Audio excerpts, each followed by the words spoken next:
Saint سے منظور 27ویں آئینی ترمیم، قومی اسمبلی سے منظوری کے لیے اسمبلی کا اجلاس جاری۔ اسپیکر ایاز صادق کی اپوزیشن کو ایک بار پھر مذاکرات کی پیشکش، کہا وہ بحیثیت اسپیکر قومی اسمبلی اپوزیشن اور حکومت کے درمیان مذاکرات کی سہولت کاری کے لیے تیار ہیں۔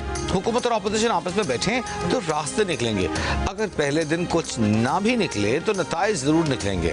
خود وزیر اعظم نے اس ہاؤس میں کھڑے ہو کر بار بار اور وزیر قانون نے بھی اپوزیشن کو مذاکرات کی دعوت دی ہے۔ ذرائع کے مطابق سینٹ سے منظور کی گئی 27ویں آئینی ترمیم میں تکنیکی غلطی رہ گئی تھی۔ قومی اسمبلی سے منظوری کے بعد 27ویں آئینی ترمیم واپس سینٹ میں جانے کا امکان ہے۔ کل سینٹ سے 27ویں آئینی ترمیم کی دوبارہ منظوری لی جائے گی۔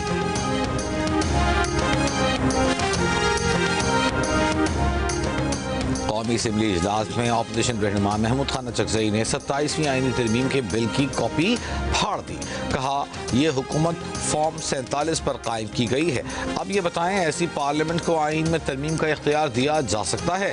اجلاس سے قبل میڈیا سے گفتگو میں chairman P T I barrister Gohar بولے کہ ترامیم کا حصہ نہیں بنیں گے، واک آؤٹ اور احتجاج بھی کریں گے، تقریریں بھی کریں گے۔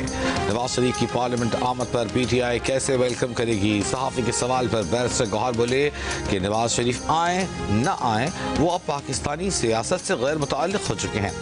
پارلیمان میں نواز شریف کے لیے کسی نے بھی ریڈ کارپٹ نہیں بچھائی۔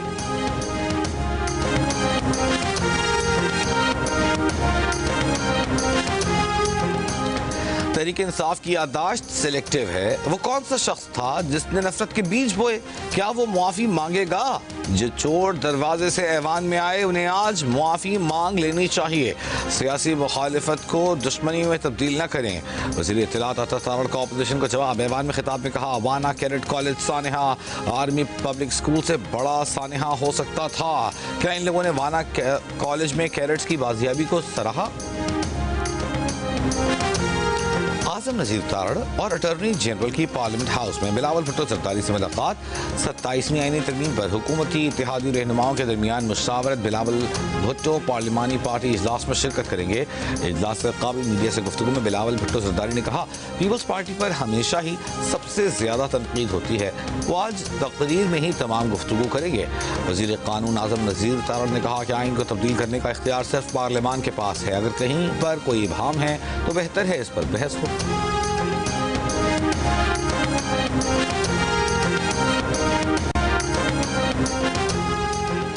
حکومت کل ہی وفاقی آئینی عدالت کا قیام چاہتی ہے۔ آج شام تک 27ویں آئینی ترمیم کی قومی اسمبلی سے منظوری کے لیے پرعزم۔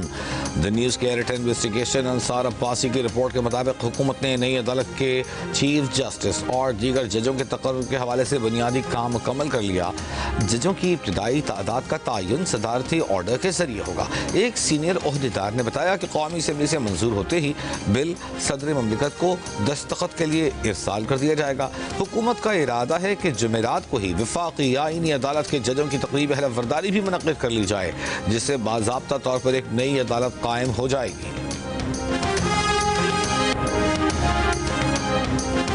وزیر دفاع خواجہ آصف کا کہنا ہے کہ دہشت گردی کے حالیہ واقعات کے بعد پاکستان افغانستان میں کارروائی کر سکتا ہے۔